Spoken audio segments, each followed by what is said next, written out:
बिस्मिल्लाहिर्रहमानिर्रहीम। अस्सलाम वालेकुम। कैसे हैं आप प्यारे प्यारे बहन भाइयों। आज जो हम रेसिपीज़ बना रहे हैं वो है एग रेसिपीज़। सर्दियों में क्योंकि एग का इस्तेमाल ज़्यादा होता है, एग को अगर ऐसे इस्तेमाल किया जाए कि इससे अफादियत हासिल होने के साथ साथ ज़ायका भी मिले, तो आज हम बनाते हैं एग का मज़ेदार और मसालेदार चटपटा सालन। तो प्यारे प्यारे बहन भाइयों, आइए शुरू करते हैं मिलकर अपनी आज की रेसिपीज़। इसके लिए हमें सबसे पहले चाहिए 1 कप दही। दही में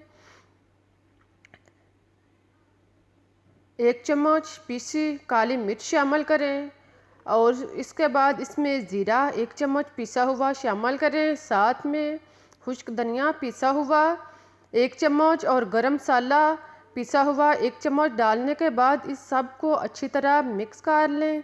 दही में सारे मसाला जात को खूब अच्छी तरह मिक्स करें और फिर इसको एक साइड पर रख दें। अब चूल्हे पर एक बर्तन रखें और इसमें 3 से 4 चम्मच जो है वो घी शामिल करें।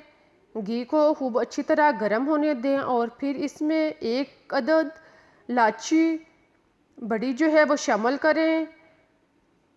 जब इलायची जो है वो गर्म हो जाए तो इसमें अदरक और लहसुन का पेस्ट 2 चम्मच शामिल करें और फिर इसको 1 से 1.5 मिनट के लिए या ब्राउन होने तक फ्राई करें।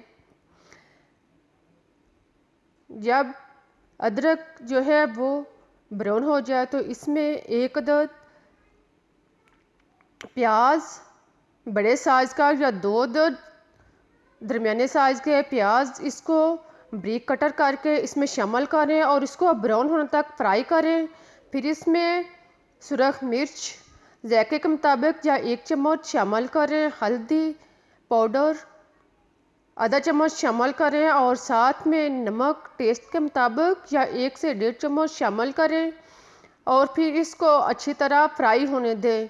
जब सारे मसाला जात जो हैं 5 से 7 मिनट तक अच्छी तरह भूनने के बाद जब ये भुन जाए बिल्कुल इस तरह, तो फिर इसमें सब्ज़ इलायची 3 से 4 अदद इसको हाथ के साथ तोड़कर इसमें शामिल करें। सब्ज़ इलायची डालने के बाद अब इसमें हम टमाटर काट कर इसको दरमियान से काट कर जो है वो कटी हुई साइड नीचे रखें और इसको इसके अंदर रखकर ढक्कन बंद कर दें। अगर आप इसका पेस्ट बना लें तो भी बेहतर है। अगर आप पेस्ट नहीं बनाना चाहते तो आप इसको काट कर इस तरह से इस्तेमाल कर सकते हैं। ऐसे भी टमाटर जो हैं वो गल कर ईज़िली यानी पेस्ट की शक्ल में बन जाएंगे। अब इसका ढक्कन जो है 5 मिनट तक बंद रखें। देखें अब छिलका जो है टमाटर का वो ऊपर आ चुका है।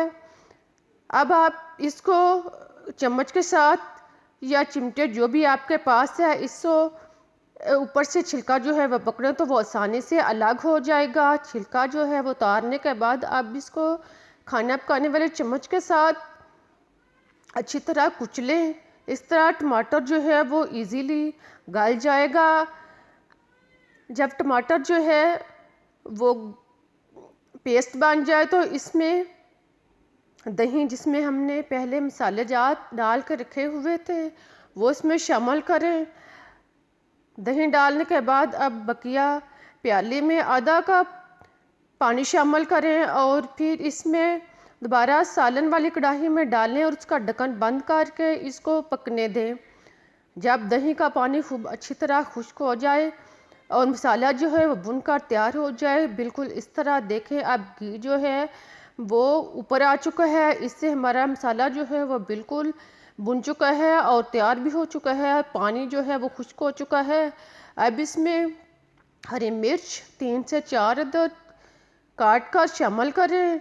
हरी मिर्च को मिक्स करने के बाद अब इसमें हरा धनिया 2 से 3 खाने के चम्मच इसको काट कर शामिल करें। देखें अब हमारा एग कड़ी मसाला जो है वो तैयार हो चुका है। अब मसाले को एक साइड पर रख दें और फिर उबले हुए 3 से 4 अदद अंडे इनको पहले बॉल का छिलका उतार लें और फिर इसको एग मशीन में काट कर देखें, बिल्कुल इस तरह इसको ऊपर रखें और काट लें।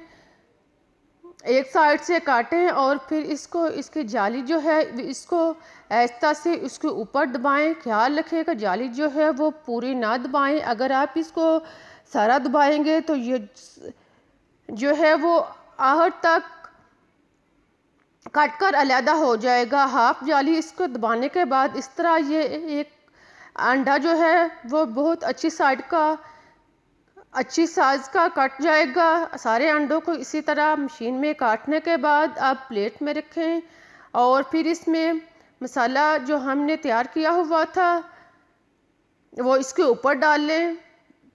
अब हमारे एग मसाला राइस जो है, एग मसाला जो है बिल्कुल तैयार हो चुका है। आई होप कि आपको ये रेसिपी पसंद आई होगी। मुझे इजाज़त दें, फिर मिलूँगी नई रेसिपीज़ के साथ। तब तक के लिए अल्लाह हाफिज़।